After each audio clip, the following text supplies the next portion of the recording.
E hoje vamos falar um pouquinho sobre. Me ajuda aqui, Helena. Estamos nós aqui de novo, outra vez, Sim. outra roupa, tudo novo.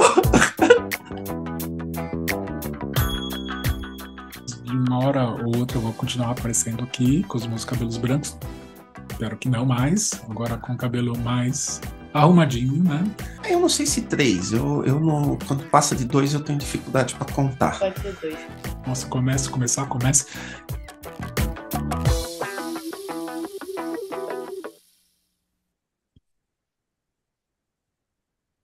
Pronto, como quiser.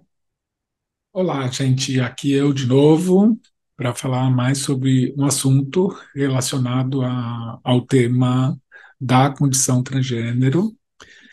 E hoje vamos falar um pouquinho sobre. Me ajuda aqui, Helena. São sugestões da Duda, assim, o que ela acredita que precisa acontecer para que as condições de vida da comunidade trans melhorem. Exatamente. E assim, eu não vejo nenhuma receita assim imediatista para que essas condições melhorem. Eu já comentei com muita gente, ou até mesmo nesse espaço, sobre o que eu acho que é importante para que essas melhoras aconteçam. Mas eu vejo que é algo muito cultural, muito estrutural, e foi se consolidando durante séculos e séculos sobre como a sociedade vê as pessoas transgênero. E mudar isso de uma hora para outra é muito difícil. É lógico que existem políticas públicas que ajudam, principalmente na validação da identidade das pessoas, através de leis que as protegem. Isso tudo é muito importante, mas no fundo, o que qualquer pessoa busca é basicamente viver com dignidade, tendo o seu emprego, onde morar, uma alimentação adequada, lazer e por aí vai. E chegar nisso, a gente sabe que para a maioria das pessoas que são trans hoje, elas estão numa condição que é distante disso. A maioria das pessoas, no geral, são diferentes disso, né? Mas não as pessoas trans. Então, e é uma situação onde tem muito a se evoluir. Mas como a questão aqui que a gente está discutindo são as pessoas trans, e, e como eu já comentei, eu vejo que não adianta muito, é lógico que ajuda, mas a gente vê por aí uma boa vontade, vamos dizer assim, de oferecer oportunidades para pessoas trans no mercado de trabalho. Mas eu fico imaginando, né, o quanto isso é realmente efetivo se aquela pessoa trans não tem uma formação profissional. Ela, ela vai entrar naquele emprego que muitas vezes não tem a menor preocupação com a inclusão. Então, é, talvez a gente possa dizer isso, quem sabe, é melhor do que nada. É, mas a gente não pode ficar pensando assim. Eu acho que o pensamento tem que ser de evolução, de que tudo isso pode chegar a um melhor lugar. E isso somente acontece através de mudanças muito significativas dentro da própria sociedade, onde começa-se a ver a pessoa trans de uma forma mais natural.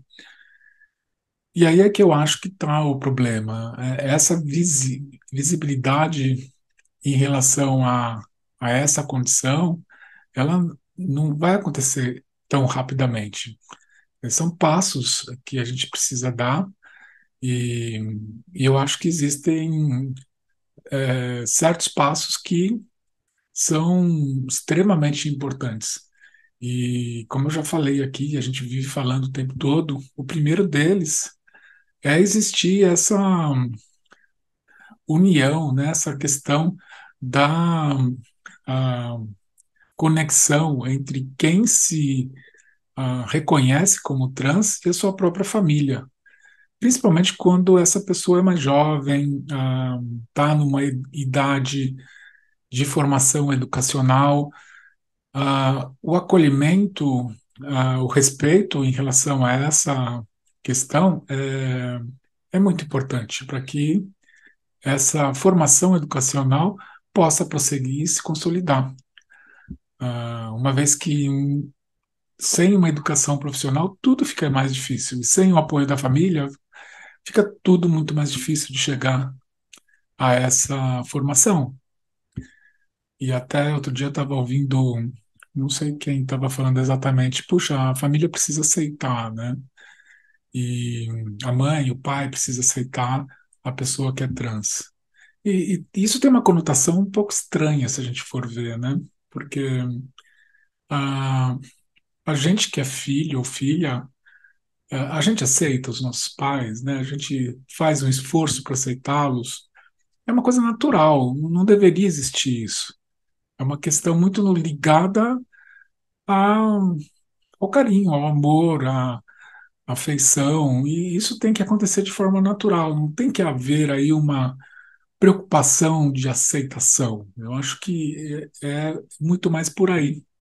Quando essa naturalidade acontece, eu vejo que qualquer pessoa, qualquer filho ou filha se sente muito mais fortalecido para enfrentar aquilo que vem pela frente.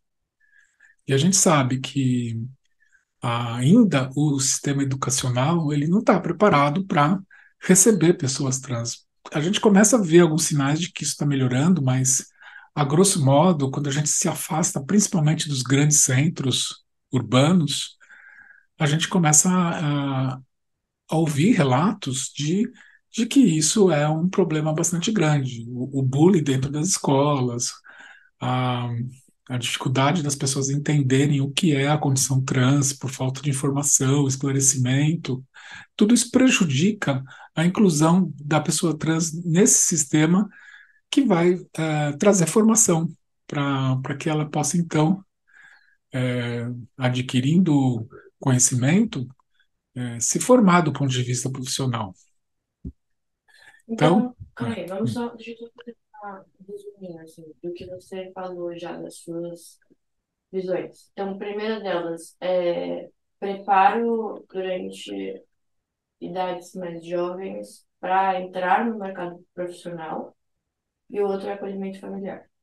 eu acho que primeiro acolhimento familiar, Uhum. depois os espaços educacionais através das instituições de ensino mais preparadas para receber essas pessoas Uhum. e, claro, aí complementando esse tripé, vamos dizer assim, um, as instituições que oferecem empregos realmente e verdadeiramente estarem preparadas para oferecerem oportunidades de forma inclusiva. Sim, não ser só uma inclusão de fachada, assim, né? Exatamente. Então, eu vejo como um tripé, realmente. É uma questão de família, educação e oportunidades de emprego verdadeiramente inclusivas. E esse tripé é suportado por políticas públicas e também, por que não, pelo sistema de saúde que a gente tem ah, é, dentro da nossa sociedade, que muitas vezes não reconhece as necessidades específicas da pessoa trans e não respeita a identidade delas no momento em que ela precisa ser tratada. Então, eu acho que é um conjunto, na verdade, de tanta coisa que foi o que eu falei no começo. Não vai ser de uma hora para outra que isso vai se modificar. E até, às vezes, eu comento, né? Tem um filósofo que se chama Paul Preciado, é um homem trans espanhol, que fala que somente daqui 1000 anos a sociedade vai encarar as pessoas trans com naturalidade. E é essa naturalidade que eu comento, né? De ser natural, olhar para uma pessoa trans, que é seu filho, sua filha, e que isso não mude nada na relação. Não seja necessário falar em respeito ou aceitação. É uma coisa tão natural que a coisa flui. E isso a gente vive ouvindo, né? Meu filho, minha filha, eu vou aceitar, eu vou acolher. não tem nem por que ficar falando isso, né? É uma coisa que deveria ser encarada como natural. É meu filho, minha filha, continua sendo meu filho, minha filha, pelo que ele é, pelo que ela é, e sempre foi, e vai ser daqui para frente, vai contar com o meu apoio, de uma forma natural, como tem que ser, né? Uhum. E o que você acha que as pessoas físicas, assim, que não têm grandes poderes, assim, na sociedade, podem fazer para ajudar essa causa? Eu vejo mais como uma atitude que precisa ser mais ativa, do ponto de vista de busca de informação. A pessoa não pode ficar simplesmente no seu canto esperando a informação chegar. Se ela busca entender a diversidade humana, que não é somente a questão da transgeneridade, existem outras diversidades, é importante que cada um procure por essas informações, que não espere essa informação cair do céu. Ah, e as informações estão aí para qualquer um, basta, como a gente fala aí, dar um Google e procurar por elas. Ah, encontrar nas próprias redes sociais pessoas que falam sobre isso. E eu acho que é por aí que a pessoa física, vamos dizer assim, pode começar a ajudar, informando, a começar a atuar de uma forma, como ela não tem assim ah, um lugar de fala, vamos dizer assim, né, que é a expressão que muito se usa, ela com conhecimento, ela pode, de uma certa forma, advogar em relação a algum tipo de causa. Então, ela obtendo esse conhecimento, às vezes até mínimo, né, ela pode estar ao lado da pessoa que precisa de alguém que possua algum tipo de privilégio e que possa ajudar na ah, ou no combate, né, quando existe algum tipo de preconceito. E essa, vamos dizer assim, advocacia em relação a uma causa, ela somente acontece a partir do momento que você se conscientiza de que aquilo que está acontecendo vai fazer mal para a sociedade, vai fazer mal para aquela pessoa que está ali do seu lado. Essa conscientização, em conjunto com essas informações aqui que eu acabei de falar, que a pessoa precisa buscar, é o que vai começar a fazer com que a sociedade comece, ou, nossa, enfim, que a sociedade, então, tenha uma construção de melhor, assim, aceitação, acolhimento em relação à condição transgênero. Eu acho que isso funciona não só para quem é trans, mas para quem tem deficiência física, para quem é, é preto, ou qualquer outro tipo de raça, ou de qualquer origem, seja dentro do Brasil ou fora. Enfim, são temas que são tão diversos, mas eu acho que a gente precisa começar a se sensibilizar mais sobre tudo isso, né? Uhum. Sim, é isso, É então. isso. Uhum. Vamos encerrar, então, essa temporada. Esse é o último episódio. Logo depois da fala da Duda, entra ainda a fala da Elisa, mas queria que você se despedisse. Então é Por isso. fim, né? Até a próxima. Não sei exatamente como que a gente vai levar para frente a minha participação em si, mas de uma hora ou outra eu vou continuar aparecendo aqui com os meus cabelos brancos. Espero que não mais, agora com o cabelo mais arrumadinho, né? A correria está bastante grande, com as feiras que a gente faz, com a loja, então está sobrando pouco tempo para parar e fazer qualquer outro tipo de coisa. Então, muito obrigada por vocês terem acompanhado a gente até aqui e a gente vai se falando, né? Um beijão. Fiquem com a Elisa agora, pessoal. Um beijo. Certo, então. Olá, Elisa, tudo bem? Oi, tudo bem? Estamos nós aqui de novo. Outra Sim, vez, outra roupa, tudo novo. sim, é isso. Elisa é amiga da Duda, né? Ela já fez outros vídeos aqui com a gente.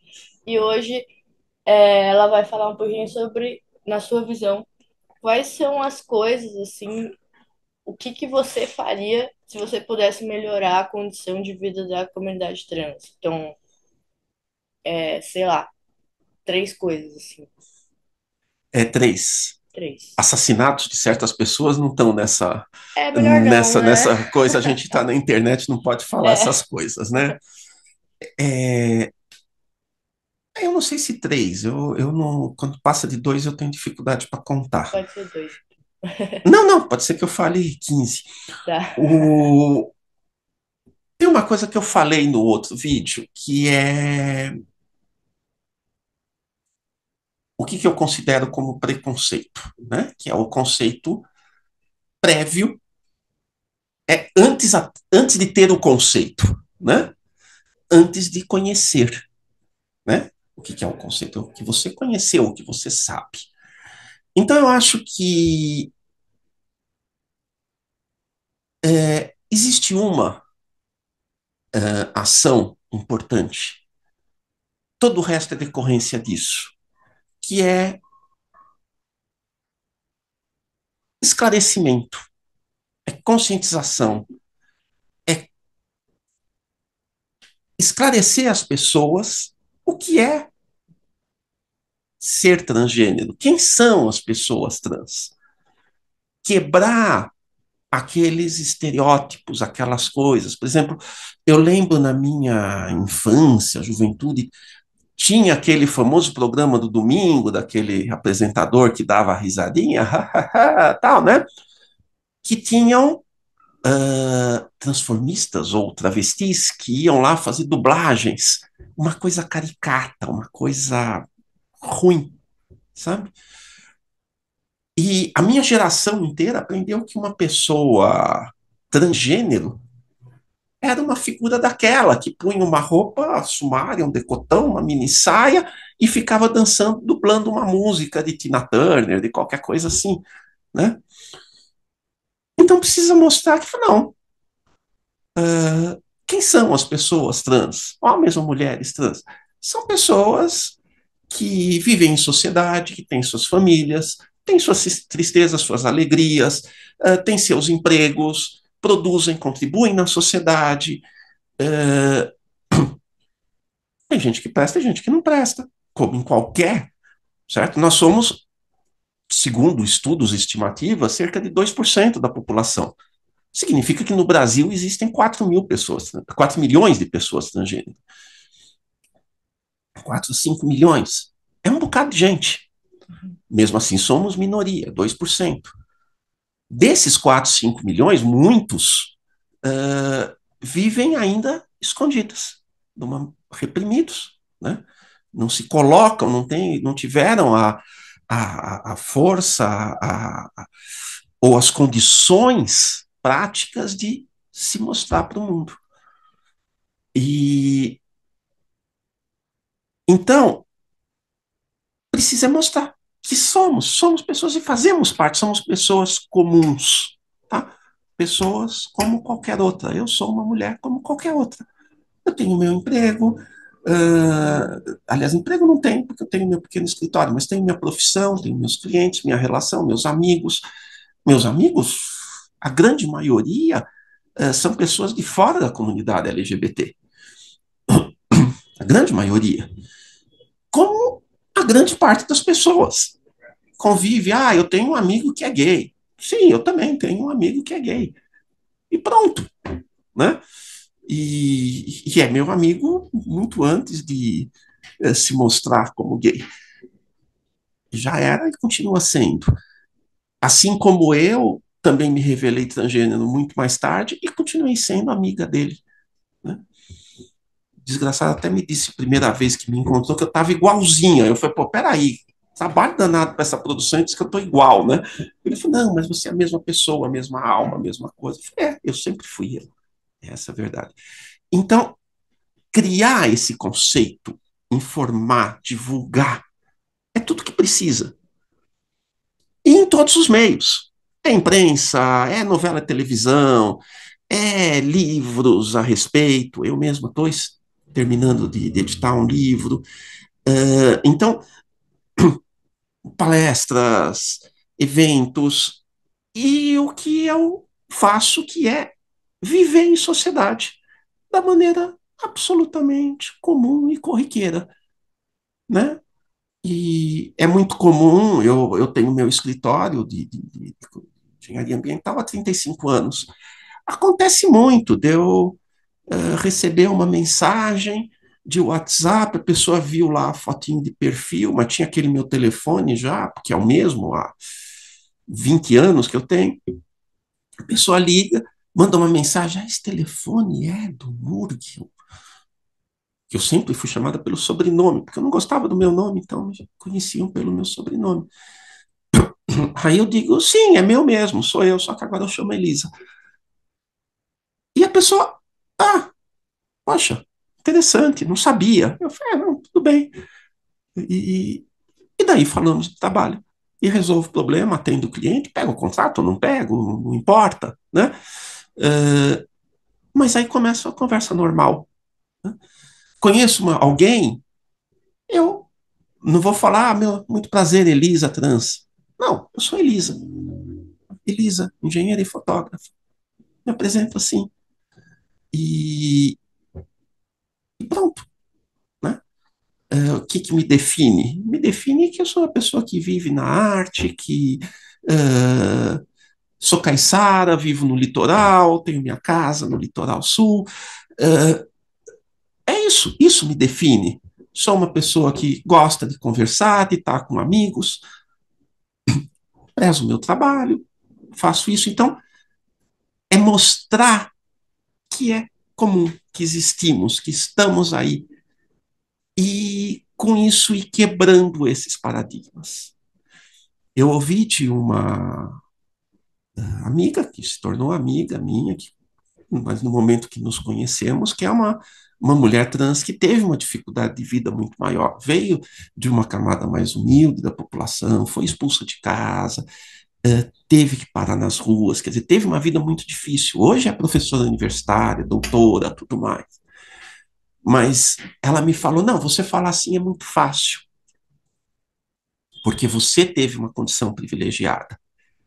Eu digo, sim, quem não teve a condição privilegiada e guarda uma mágoa muito grande com a sociedade, porque perdeu oportunidades de ter uma vida digna por conta do preconceito, essas pessoas têm que ser combativas na política.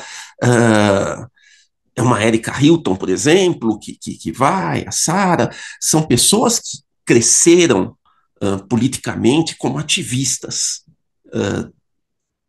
no sentido que se entende normalmente da pessoa ativista.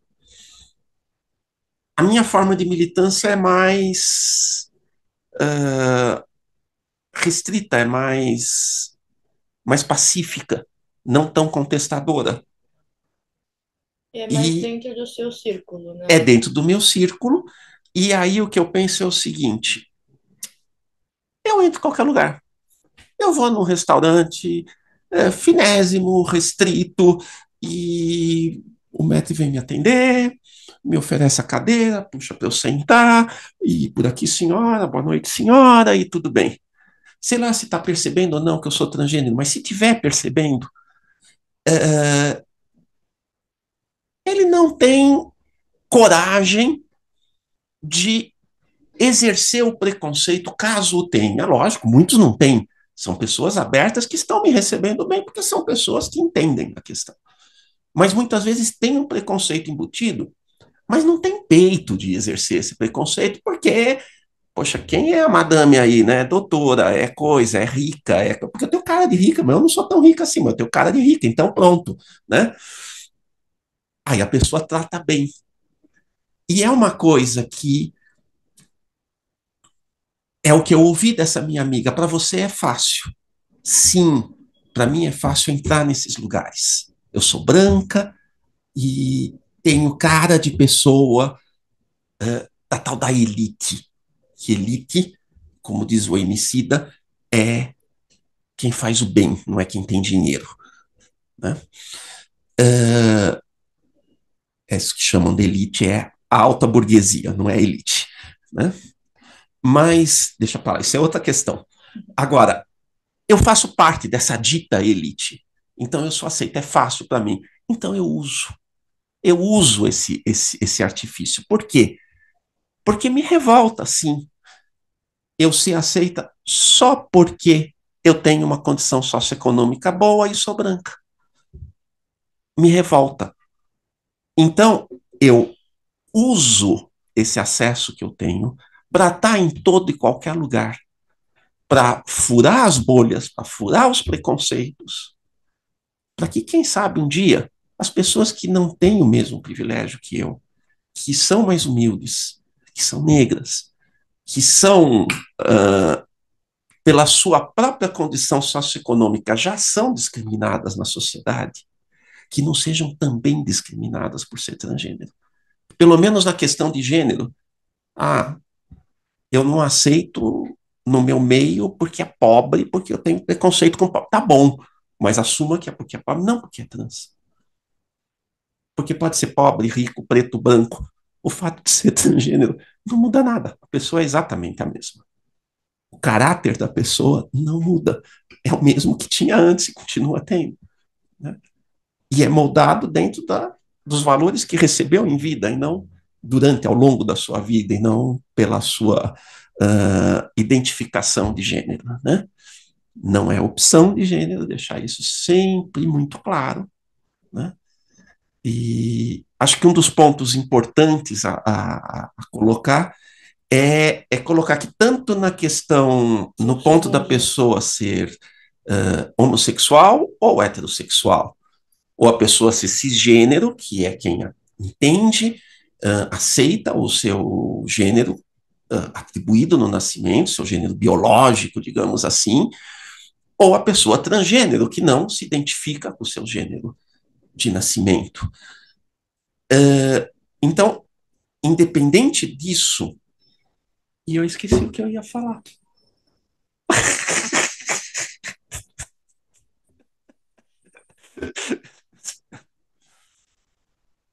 O que eu estava falando? Não sei. Eu também não sei. Agora valendo. Então, o fato da pessoa ser homossexual ou heterossexual, ou a pessoa ser cisgênero, que é a pessoa que se identifica com o seu gênero biológico, o seu gênero de nascimento, ou ser transgênero, que não se identifica, como no meu caso.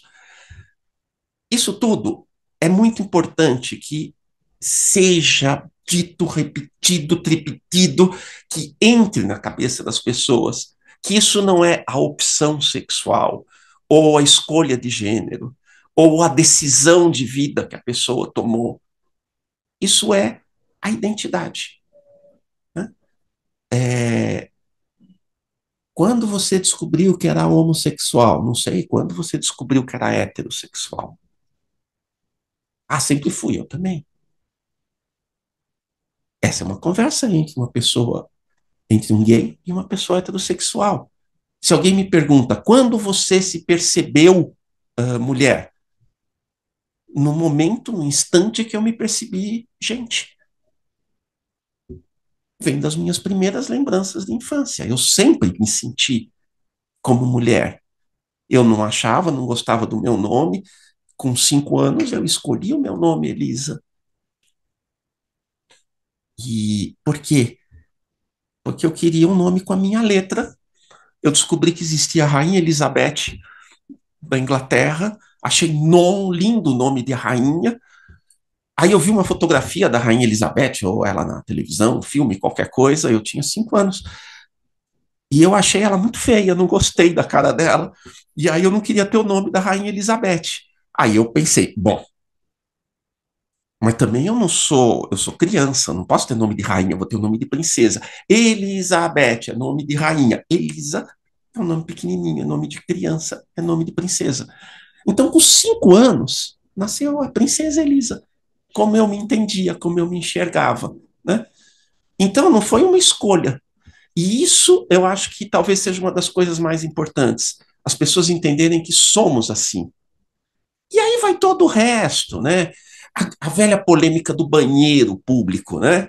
Ai, imagina um homem vestido de mulher entrar no banheiro que está a minha filha pequena lá. Primeiro, não é um homem vestido de mulher, é uma mulher, certo? E precisa esclarecer para esse cidadão que o banheiro feminino, ao contrário do masculino, tem cabininha fechada. Aí a pessoa vai lá, entra na cabininha, fecha a porta, faz o que tem que fazer e sai. Sim, e não existe nenhum tipo Não tem, né? Não existe nenhum tipo de relato, assim, de agressão de uma mulher Não trans tem. contra uma mulher dentro do banheiro feminino.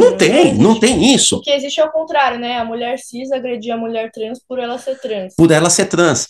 Agora, existem relatos, sim, de mulheres trans que foram forçadas a entrar no banheiro masculino e foram agredidas. Ou de homens trans que tiveram que ir no... Aliás, de homens trans no banheiro masculino que foram agredidos. Também aconteceu, né? Mas nunca cometeu uma agressão, né? E outro dia eu vi um meme também muito interessante, que se fala muito que pelo bem da família, você tem que combater a ideologia de gênero. Que horror, né? As pessoas LGBT. Alguém pode me citar qual das pessoas de qualquer uma das 87 letras da sigla do LGBT expulsou um filho de casa? Alguém pode me dizer? Me dá um exemplo que seja. Então, quem que é contra a família? Não são os LGBTs. A população LGBT sofre porque são expulsas e rejeitadas pelas suas próprias famílias. Então, se alguém é contra a família, são as pessoas que não aceitam uma pessoa LGBT dentro da sua própria família. E por que não? Não vou dizer que todo mundo é bonzinho, tá? Tem gente que faz isso por maldade mesmo. Mas, na grande maioria, por desconhecimento. Eu ia dizer por ignorância, mas as pessoas falam, não, ignorância é agressivo. Mas é por ignorância no sentido de ignorar a realidade. Não é pecado, não é feio você ignorar. Eu sou absolutamente ignorante em física quântica, em cirurgia neurológica. Eu sou ignorante nesses assuntos. E tem pessoas cis, hétero, que vivem dentro de uma bolha que são absolutamente ignorantes nas questões de gênero. Tá? E precisam conhecer, precisam aprender. E não é tão difícil assim. Eu acho que é isso, né? Então tá bom. Muito obrigada pela paciência e atenção de todos. Um beijo pra vocês.